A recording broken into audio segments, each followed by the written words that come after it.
We've taken the last fork, 1 mile drive. Yeah, this road is getting a little bumpy. Ooh, nice views. I can't even see what I'm seeing. What do you see? I don't know. I can't even say what I'm seeing. You tell us what we're Yeah, so we hit up the top of this mountain and then we kind of broke into this opening of these trees, which we still think are Monterey pines. We're gonna need to tag them though, so we can stop speculating here. But what a view. One more turn, right? Okay, here it is. Let me take a picture of this Tomales Bay State Park sign. So much orange bush monkey flower. Oh wow, let's take a picture of it. Those of you who don't know, orange bush monkey flower is one of our California native species. Fawn season. Slow down. Oh. Fawn season? Shut up. Oh my god. Welcome to Tomales Bay State Park.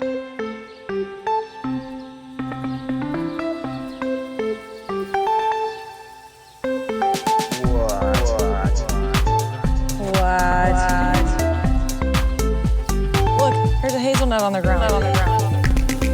Whoa, what's this? Whoa, hanging club moss. New species. Oh wow, look at this mushroom. What? It's the State of the State Parks podcast with Chris and Moe. Hello, wonderful friends. Welcome back to the State of the State Parks. I'm Chris. Hello again, everyone. I'm Mo. Thank you so much for tuning in this week. Today, we take a magnificent hike through Tomales Bay State Park. We have some exciting finds to share this week. The first native Californians on this land were the Coast Miwok people. They were the first to inhabit these beaches and forests filled with Monterey and Bishop pines. They stewarded this land just 40 miles north of San Francisco for so many, many years. That was until Sir Francis Drake landed in this area around 1579. More about him in future episodes.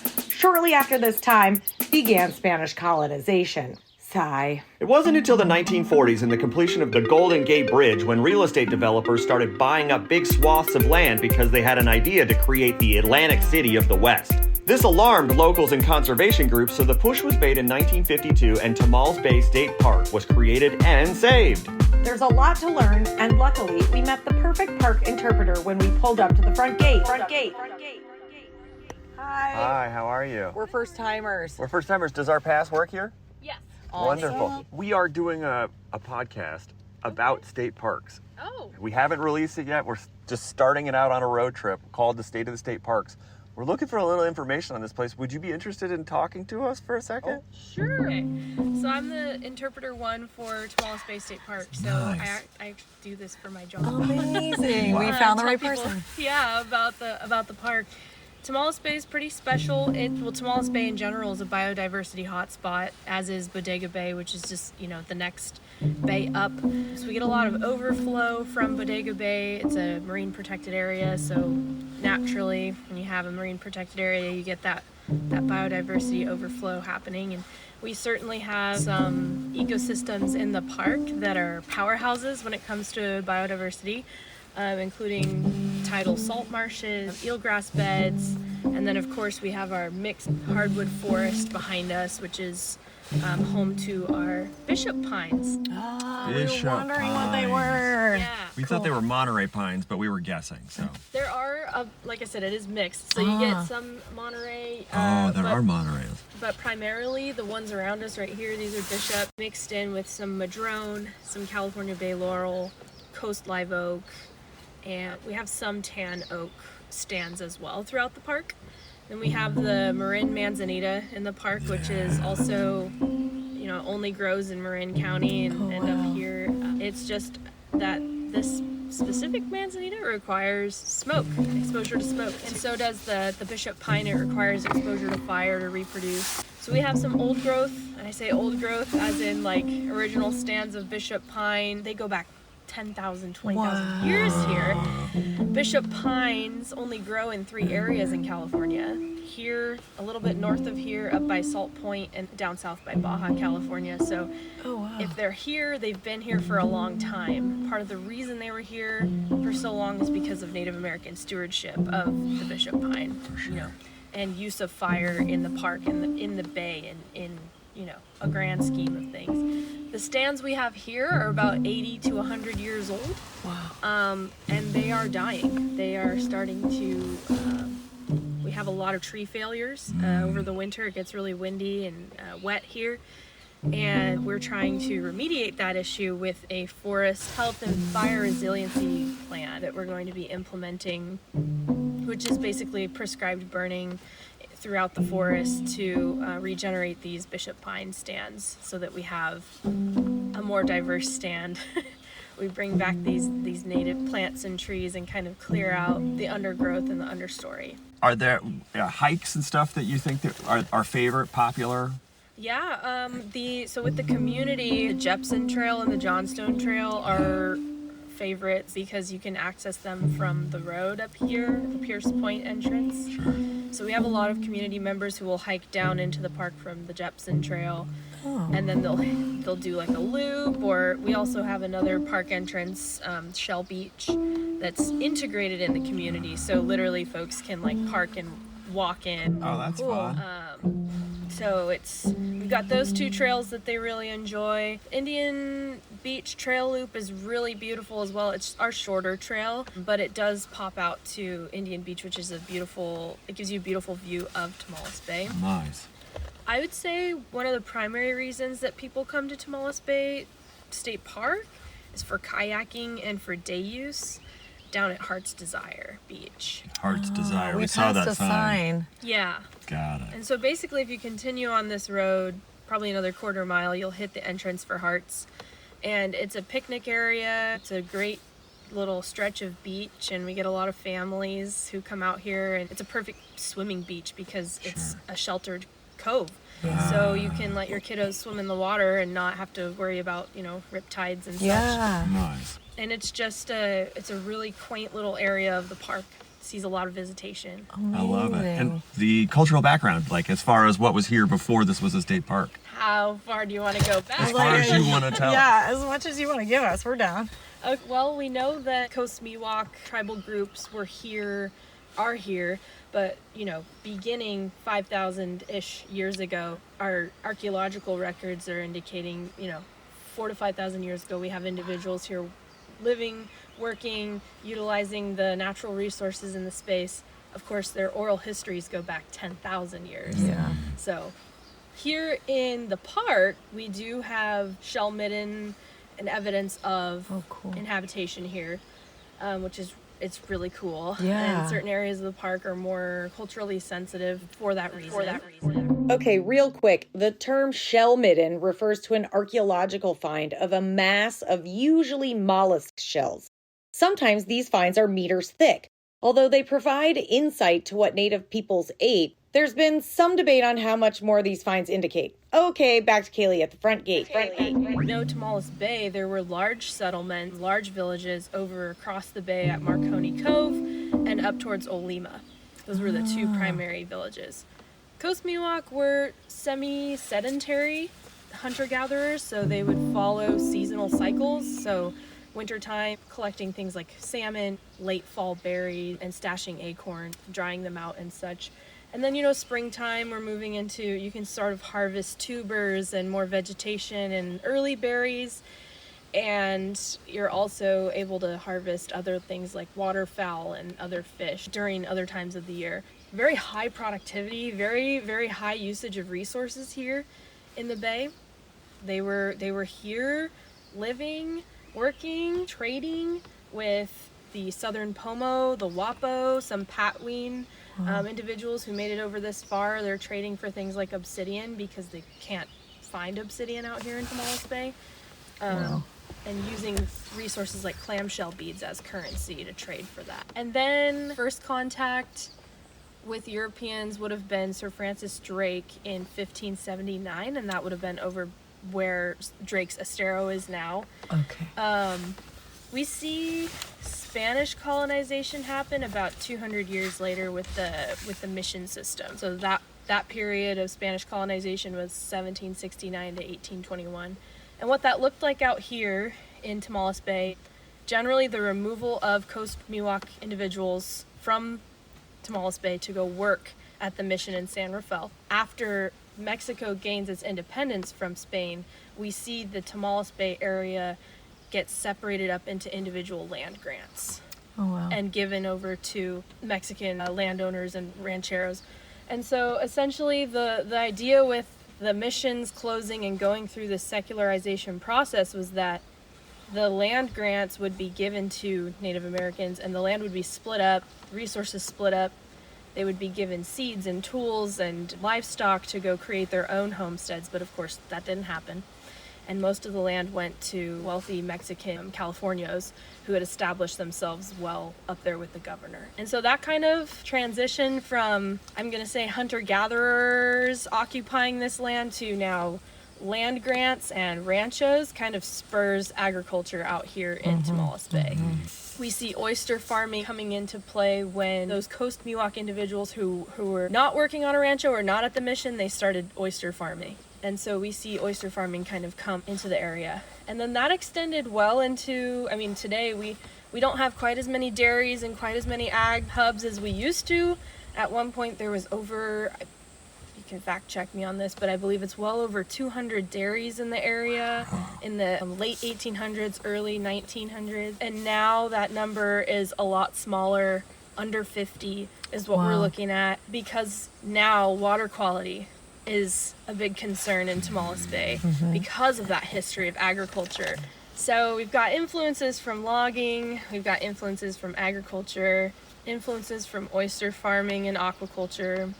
And all of that really took a toll on Tomales Bay and was really starting to affect the water quality, and the degradation just skyrocketed. We saw infilling because of all this agriculture, industrial activity going on around here. The original depth of the bay was probably anywhere from 20 to 25 feet. And then, so they took a measurement. I believe it was 1870 to 1970. It was a 100-year core sample. 1870, we're looking at 20 to 25 feet deep. Average throughout the bay. By 1970, we're looking at a depth of 5 to 10 feet. Wow. So we're seeing a massive amount of erosion, massive amount of infill in the bay, which of course is not what we want to see at all. So the 60s and 70s were kind of the big push to preserve as much of Tomales Bay as we could. Tomales Bay State Park was established in 1952. The establishment of Tomales Bay State Park primarily stemmed from the fact that the Golden Gate Bridge had just been constructed in 1937. And folks here were really concerned about this West Marin area becoming just flooded with tourists and development. And so the Marin Conservation League and a few local community members kind of banded together, raised some funds, also gathered funds from the state, acquired the property, and then sold it to the state to protect it. So the Marin Conservation League and the Johnstones, for which the Johnstone Trail is named after. They have a large part in preserving this park.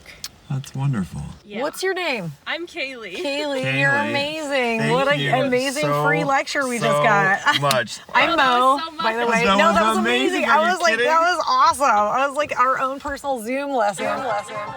Thank you so much, Kaylee. Now that was exactly what this podcast ordered. Okay, catching up with us in our car as we park down the hill.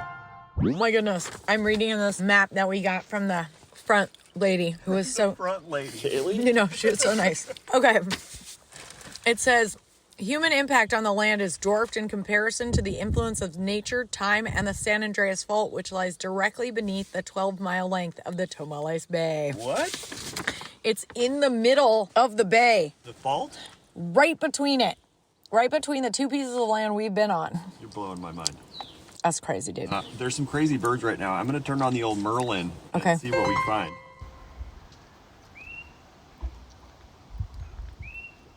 Swainson's thrush. It's a bird I've never heard of before. Wow. That's a crazy song. Oh, wow. Thank you for your song. Wow. What's the name of this hike we're starting? I believe we're doing Jepson to Johnstone. And I think this Jepson Trail is named for the Jepson field guide guy, I believe. I'll do that research here. Mo was right. The Jepson Trail at Tomales Bay State Park is named for Willis Lynn Jepson, a California botanist and author of the Jepson Manual, an amazing guide about California flora. Way to go, Mo! This is a really cute little trail.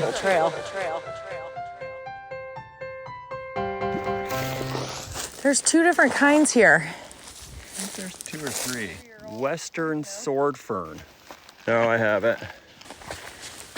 But what about this one is different? Oh, this is a different fern. Common bracken. Common bracken. Oh, that common bracken's a new species. Whoa. Oh, this is a hedge nettle. We've made it a total of 20 feet. Tops. Oh yeah, there's a bunch of poison oak here. Oh, tan oak. Oh yeah. Where's the tan oak? Back here. She said there was a couple tan oak. Right there. Coffee berry. That's native. Look. Whoa, what's this?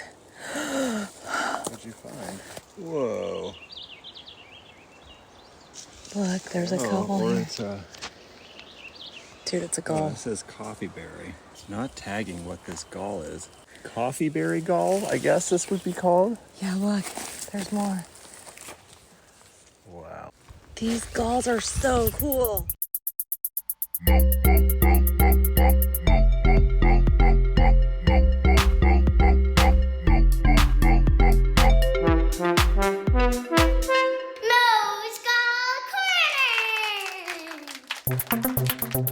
The coffee berry gall midrib gall moth, Dorhegania nimbosus. This is our first moth gall, again from Ron Russo's book. This gall induces swollen midrib galls on leaves of the California coffee berry and the Sierra coffee berry. These are not classic fold galls as seen in other species, but are instead the result of significant expansion of cell tissues in and around the midrib.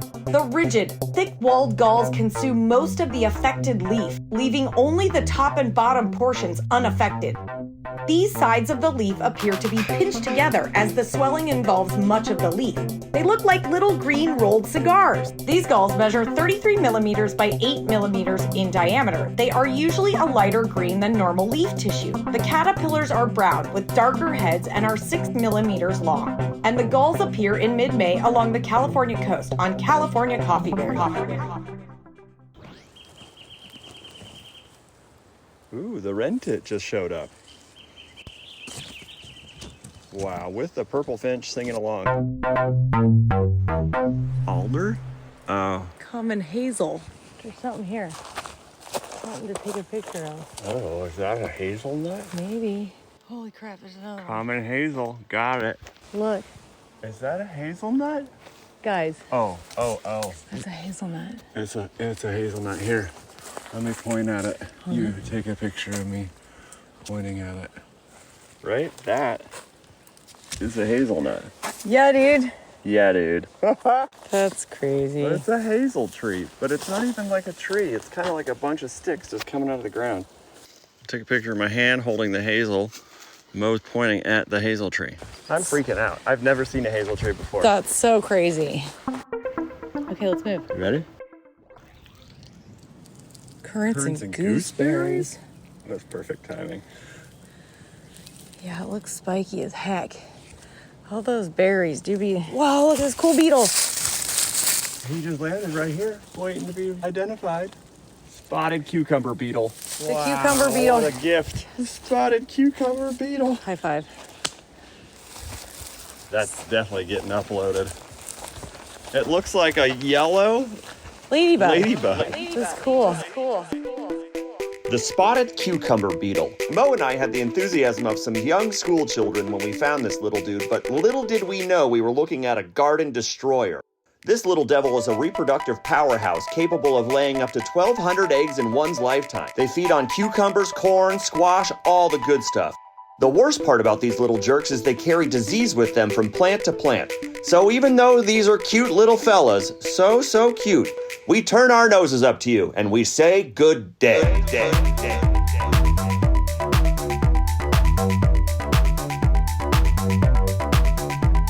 Whoa, look at this big, giant mushroom. Cap mushroom. Little gills? Yeah, I was getting that too. Common guild. Just a brittle gill. It's a big mushroom. I would say 5 inches across. This is a fun picture. Hold on. You stand behind this picture. Way back there. Okay, look at me. Come forward a little. Look. Ooh, whoa, that's a fun picture. Find this mushroom pick and all our picks on the stateofthestateparks.com under the Galleries tab. Now, what is this? There's another dude that's down here. What's this guy? Tiny little dude. Graceful bed straw? Do we have that? Nope, I got a different bed straw. I got a challenge. Native. Graceful bed straw. An adorable name for a plant. What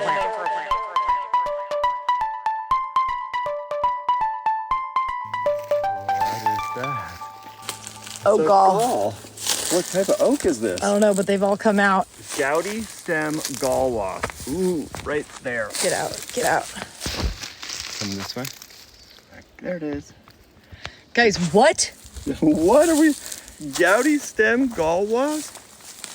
Man, we're finding all about galls. We might be considering ourselves galliacs. The pot is changing. It's called All About Galls.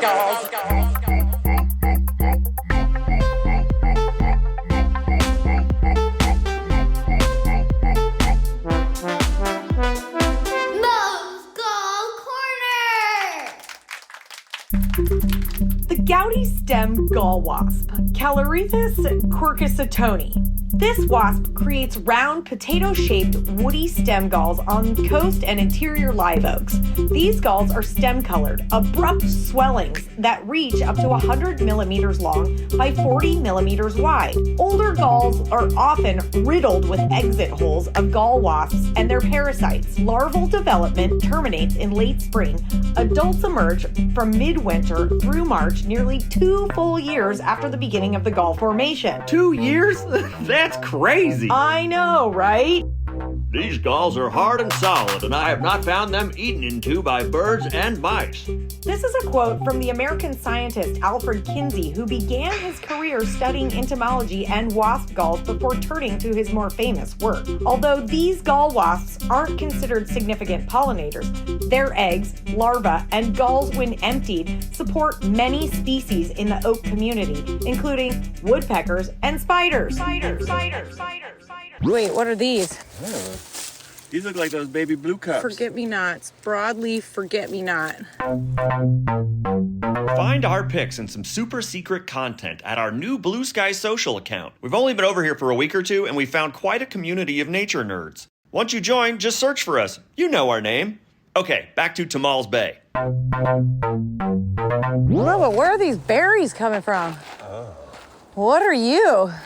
Red-berried alder. Elder, come here. Red-berried elder. Yeah. Oh, it's getting cooler up here. Yeah. My nose is getting cold. Ooh. I would say that was the halfway point. Yeah, right? Yeah. That was not bad at all. No. As long as you can walk up a moderately steep hill, you're gonna be fine. I just saw a coyote. Ooh. Hold on. There's, look. Uh-huh. You see them? Foxes Baby or coyotes? Baby coyote. Or a fox. foxes. It's the There were same thing we two. saw on the street. Yeah, I think there were two. There were two? Yeah, I saw one walking before I saw the one sitting.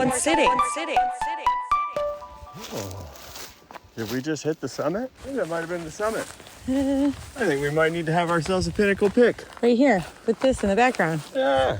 Boop, boop, beep, beep, boop, beep, boop, boop, boop, boop, beep, beep. Boop, beep, boop. That's me singing.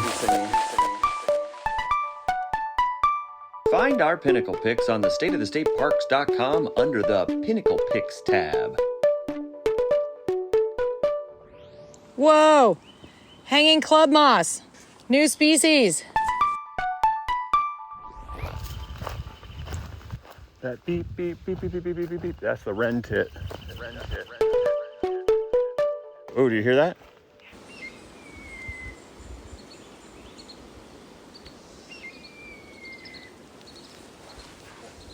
Okay. So the pygmy nuthatch showed up, but I don't think that's what that big cry was. I think that's the little tits that we're hearing. Keep going. We heard like a Yeah, it sounded like a red-tailed hawk or something. There it is again. There it is again. There it is again. Blip, blip, blip, blip. Who are you? Oh, Stellar's Jay. Oh, nice to meet you too. What do you got to say? Sorry, we don't have any peanuts. I know. No, don't. Don't get that way. Stop. Okay, I'll see you later. Wow, look at this mushroom. What? Cramp balls? I got it too. Cramp balls? What are cramp balls? What's a cramp ball? Guys, species of fungus. Cramp balls? Come on, man. That's so cool. I bet we could do a little deeper dive here. Yeah, let's talk about it. Let's do a little more research on cramp balls right here. Cramp balls? That's right, you heard us. We were just as confused as you, but here goes. Cramp balls, aka Dalbenia concentrica. It's a fascinating fungus found on dead, dying, and decaying trees. This funny fungus has a distinctive look. It kind of looks like a shiny piece of coal with a hard, black fruiting body.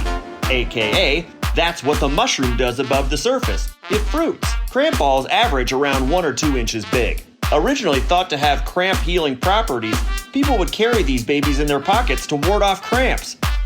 Now foragers will save these and dry them for kindling for a fire. Too cool, cramp balls.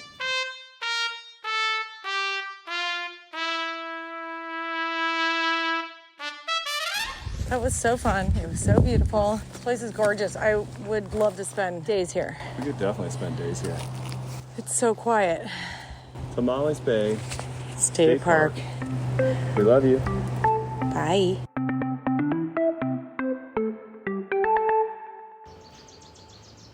Oh, we're here by the bathroom. We had turned everything off, but a Wilson's warbler showed up. There he is. Maybe we'll drop this in. This place is so cool. Swainson's thrush singing in the background. And a Wilson warbler in the tree above me. Life is good. It's good. It's good. It's good. Tomales Bay State Park, you are so beautiful. When we drove in, Kaylee told us about the fact that mid-October through mid-May, this park can get damp and not so hikeable. So make your plans to visit this park in the summer or early fall. Also, make sure you wear pants at this place. Eh? There is a lot of poison in them. Right. Birders, this is a jackpot of finds and songs. We were in beat-seeking heaven. Camping is only available in one way, and that is by kayak only. Crazy. 20-day permits are available each day for boat-in camping. Check out the Tomales Bay State Park website for more info. We missed the beaches this round, but rumor is Heart's Desire Beach, Shell Beach, Pebble Beach, and Indian Beach are all worth it. There you can kayak, swim in calm waters, go canoeing, so much more to do. Thanks go out again to Kaylee. You were a bevy of wonderful knowledge, and we look forward to seeing and talking to you again. Thanks again, Tomales Bay State Park. Bye. Bye. Scoot, scoot, scoot, scoot, beep, boo. Beep, beep, boo, boo, beep, boo, beep, boo, beep, boo.